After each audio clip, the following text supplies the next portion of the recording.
terkait dengan ketahanan permintaan domestik seperti apa Anda melihatnya? Apakah selama ini stimulus fiskal maupun moneter yang digelontorkan pemerintah termasuk bagaimana injeksi likuiditas ke Bank Himbara, kemudian pemangkasan suku bunga yang bahkan sudah dilakukan beberapa kali, ini belum cukup kuat menjadi booster bagi permintaan domestik, Pak Bob?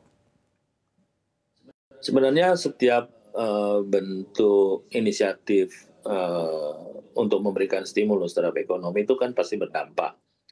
Seperti yang disampaikan oleh Pak Purbaya ya untuk menginjek likuiditas ke sistem perbankan. Tetapi di lain sisi konsumen kita kan banyak yang menghadapi keterbatasan untuk mengakses kredit ya. Salah satunya dengan naiknya NPL. Jadi walaupun likuiditas ada, tapi kalau misalnya mereka tidak eligible untuk mendapatkan kredit, itu juga merupakan satu barrier tersendiri gitu loh ya untuk mengakselerasi ekonomi ke depan. Ya. Nah kemudian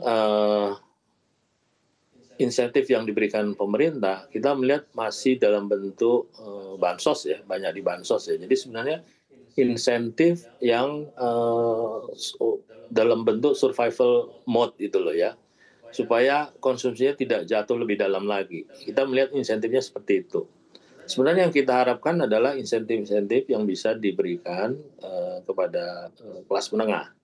Ya, kenapa? Karena kelas menengah ini kalau mereka meningkatkan belanja, biasanya belanjanya mempunyai multiplier effect yang lebih besar ya kepada ekonomi. Jadi sebenarnya yang lagi kita tunggu adalah insentif-insentif konkret yang berkaitan dengan daya beli kelas menengah ya.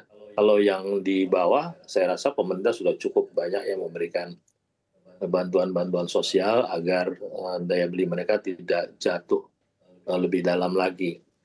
Nah, untuk kelas menengah ini kita harapkan bisa diperluas lagi seperti PTKP ya, meningkatkan PTKP untuk sektor pariwisata itu bisa diperluas ke sektor-sektor manufaktur lainnya sehingga memberikan cukup besar ya likuiditas terhadap masyarakat terutama mereka yang bekerja ya.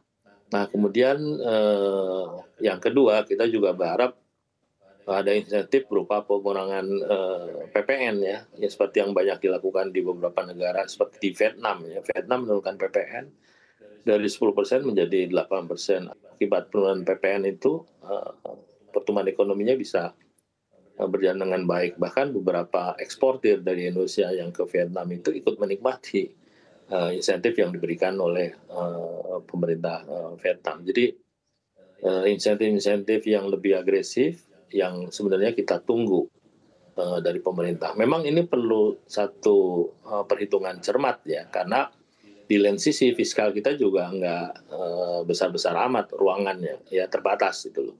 Jadi perlu sekali lagi pemerintah untuk melihat sektor-sektor mana yang kalau diberikan insentif pengurangan PPN, kemudian juga pajak barang mewah, misalnya sektor-sektor seperti otomotif, itu diharapkan bisa mengakselerasi ekonomi, tapi di lain sisi juga dengan adanya pertumbuhan pasar diharapkan justru bisa memberikan revenue kepada pemerintah. Nah, kalau fenomena seperti ini bisa terjadi, menurut saya ini jadi jalan keluar ya kepada pemerintah yang ruang fiskalnya memang terbatas. Jadi sekali lagi persoalan bukan hanya di Indonesia ya, hampir semua negara dalam mengakselerasi ekonominya bagaimana memberikan insentif untuk kelas menengah.